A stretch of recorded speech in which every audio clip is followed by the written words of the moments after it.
చైతు ఇదేంటి చెప్పు. Methyl orange indicator. Okay, ఒక వాచ్ క్లాస్లో మెథైల్ ఆరెంజ్ ఇండికేటర్ని తీసుకున్నాను. ఇప్పుడు దీనికి ఏం కలుపుతున్నాను చూడు. Sulphuric acid. ఒక యాసిడ్ సల్ఫ్యూరిక్ యాసిడ్ని కలిపాను. ఏ రంగుకి చేంజ్ అయింది? Red colour. అంటే యాసిడ్స్ మెథైల్ ఆరెంజ్ ఇండికేటర్ని రెడ్ కలర్కి మార్చుతుందన్నమాట. నెక్స్ట్ ఇదేంటి చెప్పు. Magnesium hydroxide.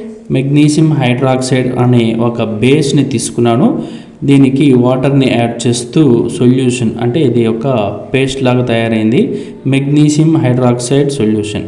ఇప్పుడు మరొక వాచ్ గ్లాస్లో మెథైల్ ఆరెంజ్ ఇండికేటర్ని తీసుకున్నాను. దీనికి ఇప్పుడు ఏం కలుపుతున్నాను చూడు. Magnesium hydroxide.